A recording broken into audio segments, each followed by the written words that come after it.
Bonjour à tous. Aujourd'hui, nous allons découvrir un sujet essentiel en biologie, la glycolyse. Nous expliquerons les étapes principales de ce processus, comment le glucose est transformé en énergie utilisable par les cellules et l'importance de cette voie métabolique pour le fonctionnement de l'organisme. Restez avec nous pour comprendre ce mécanisme vital de manière claire et simple.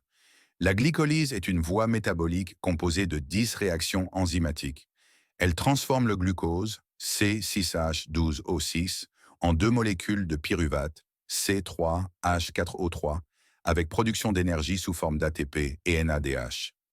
Dans ce processus, on distingue trois réactions irréversibles. Ce sont les étapes qui dirigent le flux de la glycolyse dans une seule direction.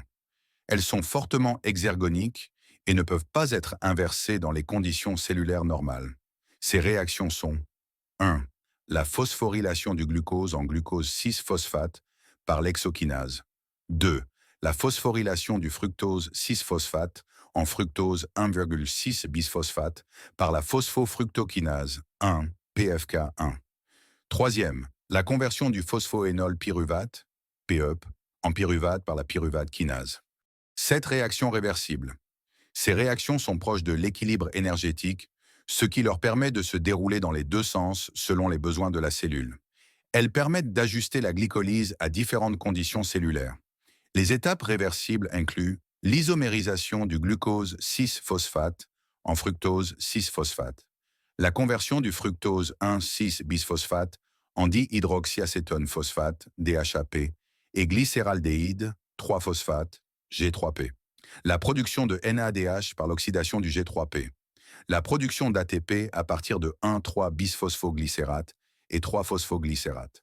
La transformation du 2-phosphoglycérate en phosphoénol pyruvate PEP. Cette division en réactions réversibles et irréversibles permet à la glycolyse de contrôler efficacement la production d'énergie dans la cellule. Première phase d'investissement, réaction 1 à 5. Dans cette phase, deux molécules d'ATP sont consommées. Deuxième phase de retour sur investissement, réaction 6 à 10. Dans cette phase, il y a production nette d'ATP et de NADH. Première phosphorylation du glucose, glucose 6-phosphate, hexokinase. Deuxième isomérisation, glucose 6-phosphate, fructose 6-phosphate, phosphoglucose isomérase. 3. Phosphorylation, fructose 6-phosphate, fructose 1,6-bisphosphate, PFK1. Quatrième clivage, fructose 1,6-bisphosphate, DHAP plus G3P aldolase. Cinquième isomérisation, DHAP, G3P, triose phosphate isomérase. Phase de retour sur investissement, réaction 6 à 10, 6, oxydation, G3P, un 3-bisphosphoglycérate, glycéraldéhyde, 3-phosphate, déshydrogénase. Septième, formation d'ATP, un 3-bisphosphoglycérate, 3-phosphoglycérate, phosphoglycérate kinase. 8. Conversion, 3-phosphoglycérate, 2-phosphoglycérate, phosphoglycérate mutase.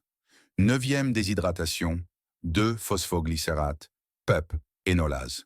Dixième, formation de pyruvate, PEP, pyruvate kinase. Résumé des produits de la glycolyse. À la fin du processus de glycolyse, les principaux produits obtenus sont 1. Deux molécules de pyruvate, C3H4O3. Chaque molécule de glucose, C6H12O6, est convertie en deux molécules de pyruvate qui peuvent ensuite entrer dans le cycle de Krebs ou être utilisées dans la fermentation selon les conditions cellulaires. Deux molécules d'ATP net.